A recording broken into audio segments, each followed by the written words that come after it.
সালাম, আদাব এবং নমস্কার। আমি শিশির দাস। আমি যে বিষয়টি এখানে আজকে উত্থাপন করতে চলেছি সেটা হচ্ছে 10 নম্বর বাতিল যে কেস 6 তারিখে উঠছে সেই সংক্রান্ত এবং আন্দোলন সম্পর্কে। আমরা দেখেছি ইতিপূর্বে আমাদের যে কেসটা কিন্তু ভালোর দিকেই রয়েছে। 10 নম্বর কি বাতিল হবে কোর্ট জানে। 1 নম্বর ইন সার্ভিসরা আমাদের 10 নম্বর বাতিলের যে কেস আছে সেই কেসে অন্য উকিল মারফত ক্যান ফাইল করে এন্ট্রি করছে। আবার বলবো, ইন সার্ভিসরা আমাদের কেসে এন্ট্রি করছে অন্য উকিল মারফত ক্যান ফাইল করে আমাদের কেসকে দুর্বল করে দেওয়ার জন্য। আমাদের যে দাবি দেওয়া 10 নম্বর বাতিল হোক, এরা ওটা চায় না। এখানে ওদের স্বার্থপরতা কাজ করছে। 10 নম্বর ওরা চাই, অসাংবিধানিক 10 নম্বর ওরা চাই, যা আমরা মেনে নিতে পারছি না। ওদের কেসকেও দুর্বল করে দিন, ওদের কেসকেও নড়বড়ে করে দিন। কারণ আমাদের কেসে কেন ওরা ক্যান ফাইল করে এন্ট্রি করবে? সংবিধানে আছে ক্যান ফাইল করে যে কেউ ঢুকতে পারে। সেই কারণে ওরা অন্য উকিল মারফত আমাদের কেসের কিন্তু এন্ট্রি করছে, এটা জেনে রাখুন। সুতরাং সিদ্ধান্ত কি, আমরা ওদের কেসে এন্ট্রি করে ওদের কেসকে দুর্বল করে দেবো, নড়বড়ে করে দেবো। ঠিক আছে, এইটা হচ্ছে 1 নম্বর পয়েন্ট। 2 নম্বর যে পয়েন্ট, সেই পয়েন্টটা হচ্ছে ওরা ডবল বেনিফিট নিতে চাইছে। অভিজ্ঞতা 10 নম্বর, আবার এদিকে ডেমোর 10 নম্বর। সেটা কেন হবে? ডেমোর 10 নম্বর পাচ্ছে, আবার এক্সপিরিয়েন্সের 10 নম্বর পাচ্ছে, এটা মেনে নেওয়া যায় না। Double benefit. সেই কারণে আমরা আবার একটা কেস করছি, সেটা হচ্ছে ডবল বেনিফিট দেওয়া যাবে না, কোনোভাবেই দেওয়া যাবে না ডবল বেনিফিট। কেন ডবল বেনিফিট নেবে? মারওয়ারি আবদার। হ্যাঁ, আচ্ছা, যারা যারা পিটিশনার হতে চান আমাদের সঙ্গে যোগাযোগ করুন। ঠিক আছে, আমরা এর শেষ দেখে ছাড়বো আমরা।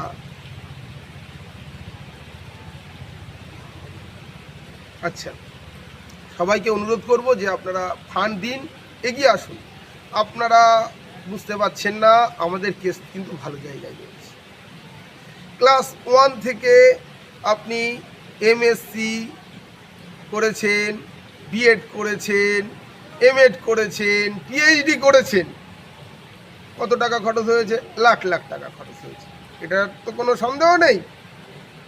সুতরাং আপনি 500,000 টাকা দেবেন, তার জন্য এত চিন্তা? যা টাকা নিয়েছি সমস্ত টাকার হিসাব আমি দিয়েছি। কেউ বলতে পারবে না যে আমি একটা টাকাও এদিক ওদিক করেছি, আমার পকেটে ভরেছি, কেউ বলতে পারবে না। সমস্ত হিসাব কিন্তু আমি দিয়েছি। আমি মরে যাব তাও বলে এই কাজ করব না, অনৈতিক কাজ করব না, অন্যের টাকা আত্মসাৎ করব না। আপনারা নির্ভয়ে আমাদেরকে অর্থ দিন। শুধু আমার কেস না, এটা আপনারও কেস, প্রত্যেক ফ্রেশারের কেস। আপনারা আসুন আমাদের সঙ্গে, আমরা সকলেই মিলিতভাবে আমাদের প্রচেষ্টায় সামিল হই। আরে হোক না ভাই, 7-8 মিনিট হোক না, অসুবিধা নেই। হয় না ওরকমভাবে টাইম মেনটেন করতে। আচ্ছা, এবার কথা হচ্ছে যে সবাইকে বলবো, 10 নম্বর বাতিল হলে চাকরির দরজা আমাদের জন্য কিন্তু উন্মুক্ত হয়ে যাবে। ফান্ড দিন, এগিয়ে আসুন। আচ্ছা, এবার আসি আন্দোলন। অনেকেই বলবে যে আন্দোলন দ্বারা দাবি দেওয়া আদায় করা যায় না। কে বলেছে আপনার? ইতিহাস সাক্ষী। আপনি ইতিহাস পড়েছেন?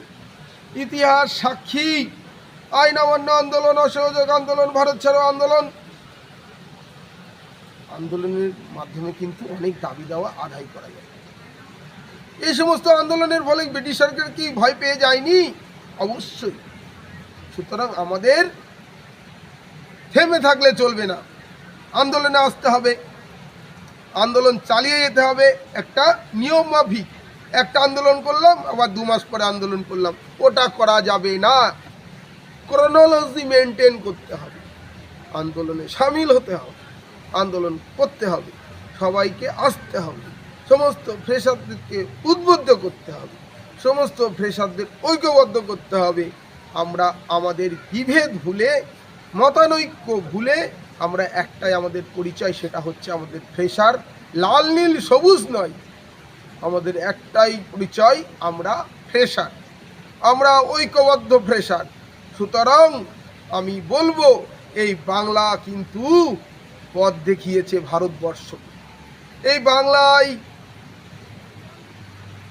মুনি ঋষিদের জন্ম, এই বাংলায় নেতাজি সুভাষচন্দ্র বসুর জন্ম। অনেকেই বলবেন নেতাজি সুভাষচন্দ্র কথায় কথায় আসে, নেতাজি সুভাষচন্দ্র বসু আমাদের গর্ব, সেই নেতাজির রক্ত বাঙালির মধ্যে সঞ্চারিত হচ্ছে।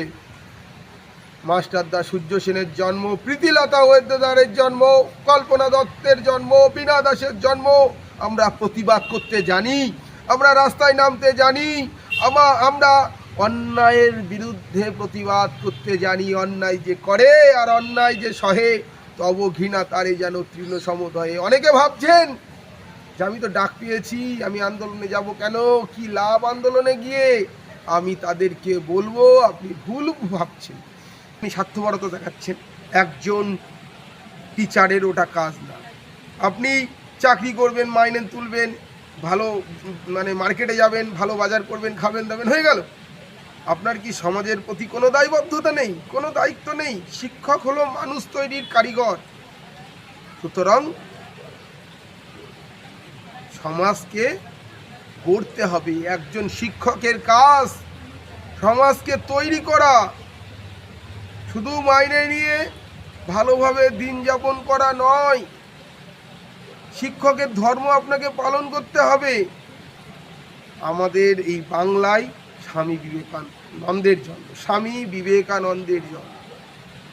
তাদেরকে দেখে আমরা কি প্রভাবিত হতে পারি না, উদ্বুদ্ধ হতে পারি না? অবশ্যই পারি। এই বাংলা পথ দেখিয়েছে সারা ভারতবর্ষকে।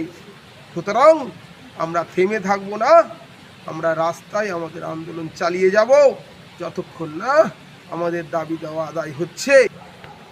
হ্যাঁ, শীত ঘুম থেকে উঠে আসুন, লেপের মধ্য থেকে বাইরে আসুন, কম্বলের মধ্য থেকে বাইরে আসুন। আপনারা শীত ঘুমে আচ্ছন্ন হয়ে পড়ছেন, আপনারা হতাশ হয়ে পড়ছেন। কেন হতাশ হয়ে পড়বেন? আসুন না, আমরা সম্মিলিতভাবে আমাদের আন্দোলন চালিয়ে যাই, আমাদের কেস চালিয়ে যাই। আশা করি আমাদের ভালো হবে। সবাইকে নমস্কার, ভালো থাকবেন।